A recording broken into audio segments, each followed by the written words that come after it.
माननीय अध्यक्ष डॉक्टर रविंद्र कुमार राय जी विराजमान है। मैं आज की प्रेस वार्ता में उनका स्वागत करता हूँ, अभिनंदन करता हूँ। साथ ही साथ मध्य प्रदेश के प्रवक्ता श्री रमाकांत महतो जी उपस्थित हैं, उनका भी स्वागत करता हूँ। आज के संदर्भ में आप सबसे बात करने के लिए मैं अपने माननीय कार्यकारी अध्यक्ष जी से आग्रह करता हूँ कि आप सबके बीच अपनी बात रखें।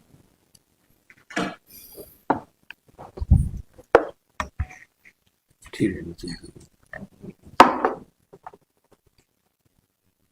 एक बार सभी पत्रकार बंधुओं को और बहनों को मेरा नमस्कार।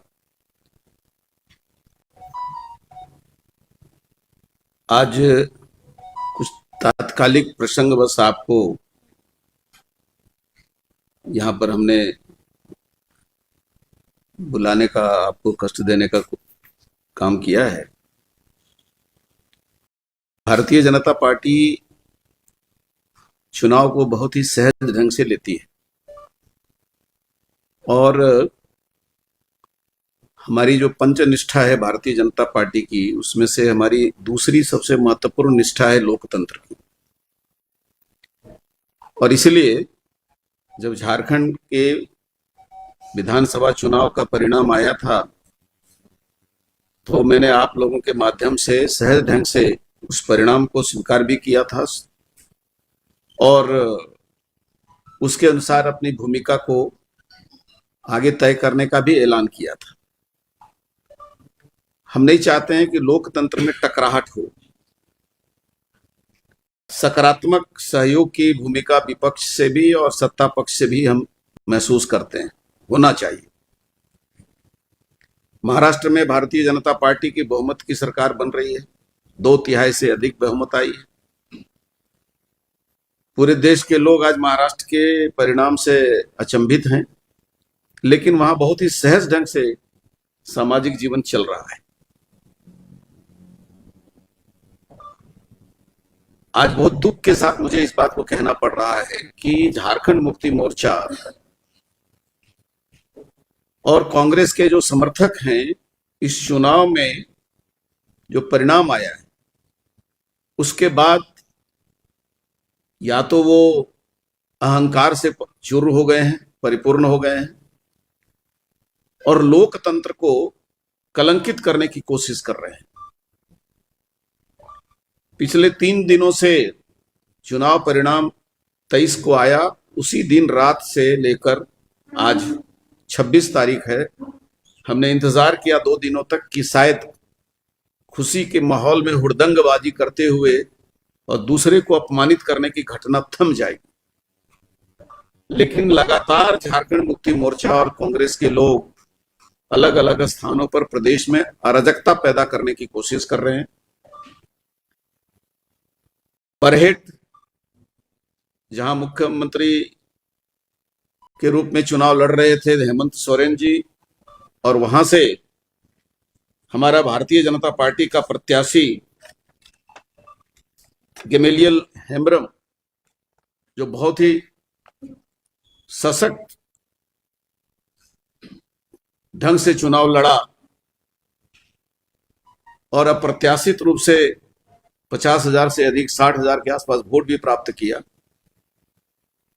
वहां के आश्चर्य लगा कि वहां पर कई अल्पसंख्यक समुदाय के लोग, मुस्लिम परिवार के लोग भी भारतीय जनता पार्टी के पक्ष में काम किए। उन्होंने झंडा बांधा, उनके घरों में जाकर हमला कर वहां पर भयभीत करने की कोशिश कर रहे हैं। सांप्रदायिक उन्माद पैदा करने का कोशिश सभी जगहों पर हो रहा है।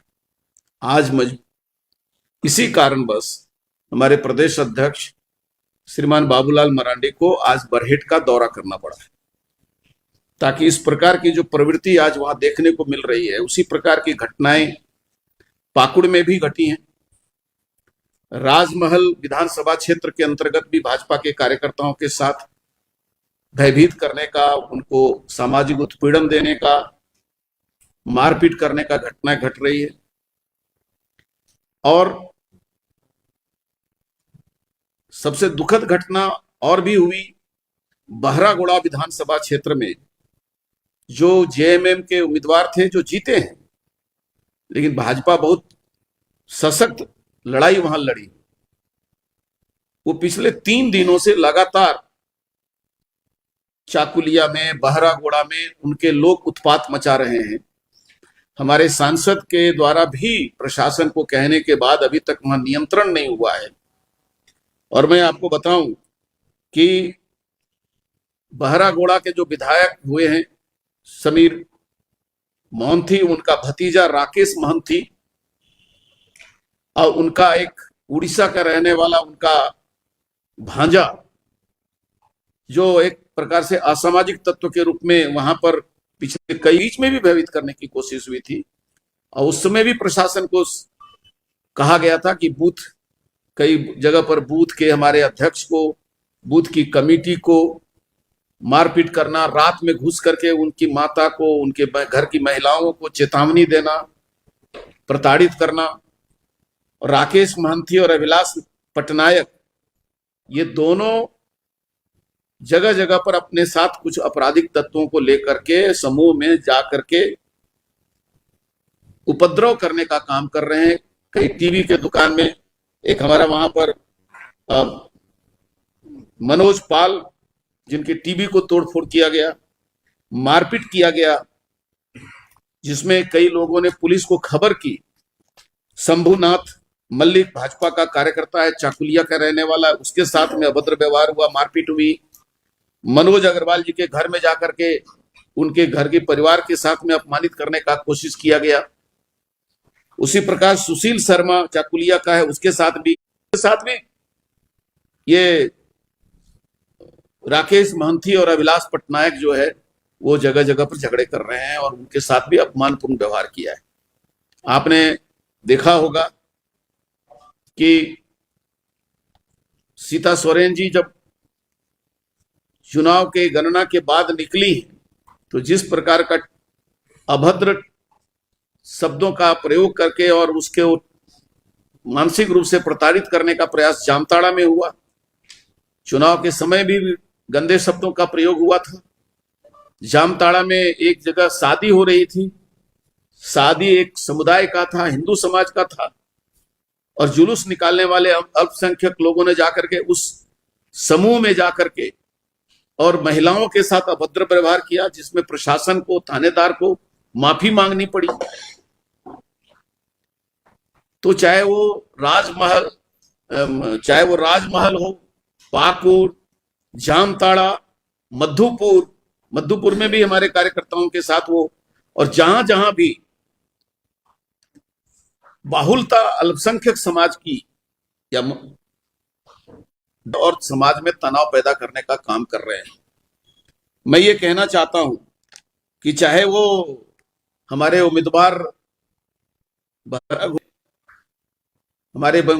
अनंत ओझा जी ने मौके पर जाकर के कार्यकर्ताओं को गोलबंद करने का काम किया। 2 दिनों से हमारे लगातार सभी पार्टी के वरिष्ठ अधिकारी, जिला अध्यक्ष, कैंडिडेट और सांसद सत्र छोड़ करके और पूर्वी सिंहभूम में बहरागोड़ा क्षेत्र में शांति स्थापित करने की कोशिश की है। उसी प्रकार से गैमलियन के क्षेत्र में भी लोगों ने जब आतंक पैदा करने की कोशिश की, तो आज हमारे प्रदेश अध्यक्ष बाबूलाल मरांडी जी को वहां दौरा करने जाना पड़ा है। मैं एक बात बहुत स्पष्ट रूप से कहना चाहता हूं, भारतीय जनता पार्टी को झारखंड में कमजोर समझने की गुस्ताखी इंडी गठबंधन के लोग न करें। हमने यहां सत्ता भी चलाई है, सरकार भी चलाई है और विपक्ष की भूमिका भी निभाई है। वातावरण है उसको तोड़ने का काम किया जाए। लेकिन जेएमएम के लोग, संथाल परगना में उनकी पुरानी आदत है कि वो घरों में जाकर के ये भयभीत करने की कोशिश करते रहे कि यदि हारेंगे तो हुरेंगे और जीतेंगे तो थूरेंगे। ये उनकी पुरानी आदत थी। लेकिन अब जब सशक्त रूप से समाज के सभी वर्गों के लोग उठ खड़े हुए हैं, तो मैं एक बात बहुत चेतावनी पूर्वक कहना चाहता हूं कि झारखंड को बंगाल बनाने की भूल अब यहां पर राजनीतिक दब्बूपन किसी में नहीं है। लोकतंत्र के परिणाम को हमने स्वीकार किया है, सहजता से स्वीकार किया है। सरकार बनाने के उनके जो मौके हैं उस पर उनको शुभकामनाएं दी हैं, लेकिन इसका मतलब यह नहीं है कि भारतीय जनता पार्टी का कार्यकर्ता चूड़ी ओढ़ करके और भय पैदा करना चाह रहे हैं। उन लोगों को पर नजर रखे, उन लोगों को नियंत्रण में लाए। जगह जगह थाने में कंप्लेन हुआ है, कंप्लेन पर वो केस नहीं कर रहे हैं और वो कह रहे हैं कि हम समझाने बुझाने का काम कर रहे हैं। आज मैं इस बात को कहना चाहता हूं कि या तो प्रशासन ऐसे जो राजनीतिक उपद्रवी हैं उनके ऊपर नियंत्रण स्थापित करे। कभी भी किसी भी क्षेत्र में इस प्रकार की घटनाएं जो देखने को मिल रही है अप्रिय हो सकती है, क्योंकि बर्दाश्त करने की एक सीमा होती है। और भारतीय जनता पार्टी के कार्यकर्ताओं को सड़क पर उतरने की मजबूरी न हो जाए। संवैधानिक जो व्यवस्था है प्रशासन की, उसको कहना रहना चाहिए। और मैं चीफ सेक्रेटरी और डीजीपी से आज की इस प्रेस कॉन्फ्रेंस के माध्यम से मांग करना चाहता हूं कि चुनाव से जुड़े हुए कोई भी मामले में प्रदेश में कहीं यदि घटना होता है तो उसको तुरंत नियंत्रित किया जाए और इस विषय पर कड़े निर्देश दिए जाने चाहिए। अन्यथा अप्रिय घटनाएं, क्योंकि जब कानून साथ नहीं देगा तो जनता मजबूर होकर के अपनी सुरक्षा में सड़क पर उतरेगी। और हम ये नहीं चाहते हैं कि झारखंड में ये अवस्था आए। कई बार झारखंड में सत्ता का परिवर्तन हुआ है, लेकिन किसी को अपमानित करने और प्रताड़ित करने और किसी के साथ मारपीट करने का, बरहेट में तो कई कार्यकर्ताओं के सर फूटे हैं, बदन में चोट आई है। और ये तो राजनीतिक जो हमले हो रहे हैं। आपने 2 दिन से देखा होगा कि अब जगह जगह पर विकास के काम को बाधित करने के लिए नक्सली भी अपना एक्शन या उनका भी जो करतूत है वो सामने आया है। लातेहार में रेलवे लाइन काम करने वाले डंपर को और कई मशीनों को जलाया गया। अलग अलग जगहों पर ये घटनाएं बढ़ गई हैं।